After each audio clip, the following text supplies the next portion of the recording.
Di luar rumah dingin sekali. Tidak ada yang main-main di luar rumah. Semuanya enak-enak tidur di dalam rumah. Selimutnya tebal, terbuat dari kulit binatang.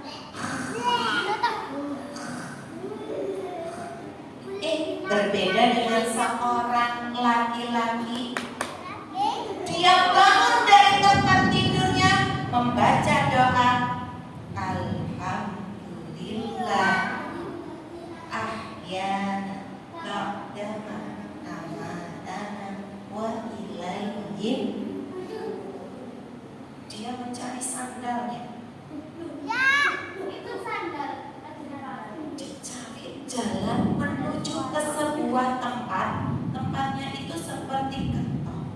Dia mau berwudu. Sudah ketemu, diraba-raba, dibuka. Bismillahirrahmanirrahim.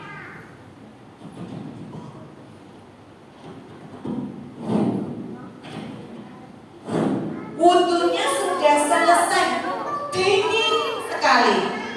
Tapi dia berwudu, cari baju, memakai imamah. Imamah itu kepala yang ditutup pakai surutnya, pakai gamis, berjalan menuju ke sebuah pintu.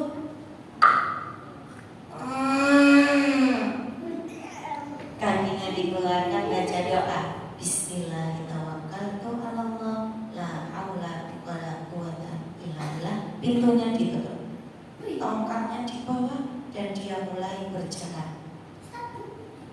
Matanya buta, gelap, tapi subuh dia berangkat. Sampai di tengah-tengah, dia mendengar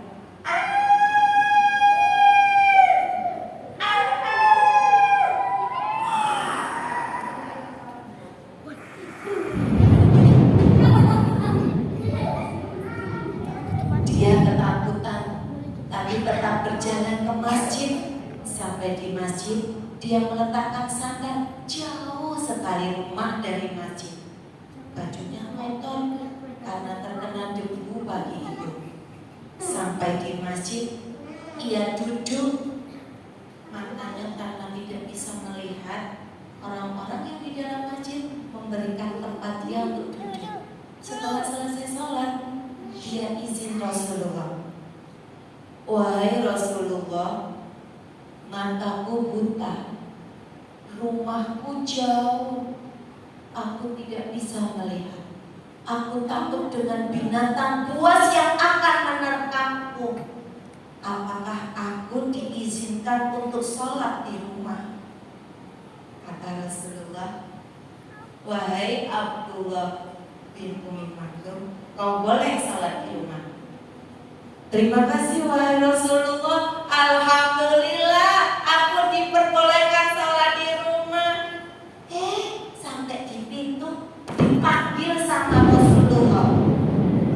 Abdullah kembali, tunggu, kesini lagi. Abdullah mendengar dan berjalan menuju ke Rasulullah lagi. Ada apa wahai Rasulullah? Apa ada yang kurang? Tahu tidak? Aku mewajibkan kamu setiap hari sholat 5 waktu, datang ke masjid. Meskipun matamu buta, rumahmu jauh, dan di jalan banyak binatang buas, kau tetap datang ke masjid. Aduh, Abdullah bin Umi Maktum bingung. Lah gimana matanya gak bisa melihat, tapi disuruh ke masjid sama Rasulullah. Tapi apakah Abdullah bin Umi Maktum melawan? Tidak, dia pulang. Keesokan paginya ketika subuh, dia berjalan keluar rumahnya, memakai baju di tengah-tengah jalan. Ya Allah, ini masih jauh. Dia terjatuh, kakinya berdarah, pelipisnya terluka dan tetesan darahnya. Lalu ada orang yang membantunya membantu kau berdiri. Allahu Akbar, astagfirullahaladzim. Dibantu berdiri dan dituntun ke masjid.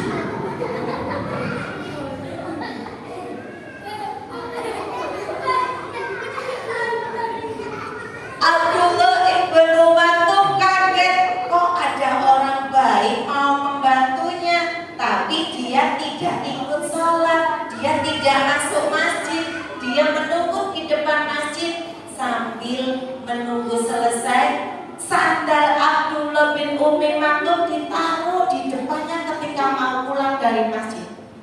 Ini sandalmu, pakai.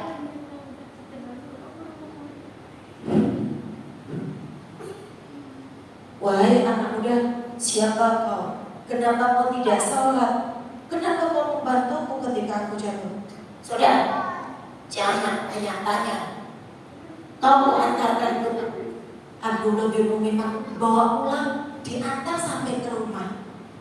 Keesokan harinya dia dijemput di rumahnya, diantar dari rumah sampai menuju ke masjid, tapi nggak sholat lagi. Ditunggu lagi, sandalnya dikasihkan ketika turun dari masjid. Ini sandalmu, ayo, ku antarkan pulang. Kau siapa, wahai anak muda? Kenapa kau membantuku datang ke masjid, tapi kau tidak sholat? Sudah, jangan banyak tanya. Pulang. Abdullah pulang. Keesokan harinya dia tidak mau diantar. Tunggu, aku mau tanya, siapa kamu, wahai anak muda? Kenapa kau membantuku? Kau siapa? Kenapa kau tidak sholat, malah kau membantuku berjalan pulang dari rumah menuju ke masjid?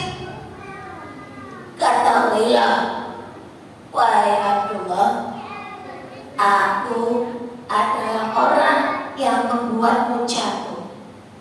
Hah? Siapa kamu? Aku adalah iblis. Aku yang menaruh batu di tengah-tengah jalan supaya kamu kesandung dan kamu tidak jadi berangkat ke masjid. Tapi aku salah. Aku dengar malaikat di atas langit bercerita, kau dosamu akan dihapus separuhnya. Aku tidak terima. Kalau kamu dihapus dosamu, aku tidak suka. Aku ingin kau masuk neraka, makanya aku bantu kamu berangkat ke masjid dan pulang ke rumah. Kalau begitu, wahai iblis, hari ini aku tidak perlu kau antarkan ke masjid. Aku akan mencari jalan menuju ke masjid meski mataku buta. Abdullah pun akhirnya berangkat dengan tongkatnya. Akhirnya Abdullah punya ide, dari rumah menuju ke masjid diberi tali. Jadi dia kalau berjalan, dia mencari tali dan diraba talikan. Nah, siapa teman-teman di sini yang pernah melihat orang yang tidak bisa melihat? Ada. Di sebelah situ, di tikungan situ, di dekat es jus. Pernah tahu? Oh, netes. Ada hujan di dalam masjid.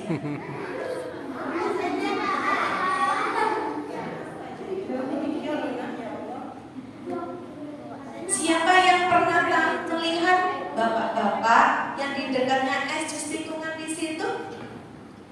Pernah tahu? Biasanya hari. Oh, gak punya kaki. Masya Allah. Coba, siapa yang pernah melihat orang yang kalau dilepas kacamatanya gak kelihatan? Ada. Kenapa? Gak pakai kacamata gak kelihatan. Siapa pencipta mata kita? Siapa pencipta mulut kita? Siapa pencipta hidung kita?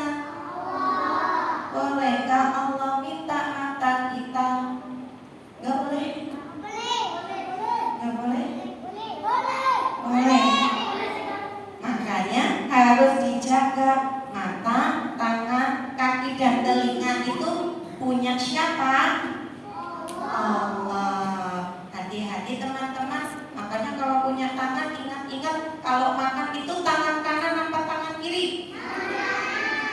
Ingat ya, setan itu makannya dari tangan kiri, tidak boleh digunakan walaupun cuma sebiji lombok, sebiji cabai. Kalau minum dan makan tangan kanan, gunakan tangan kanan ya.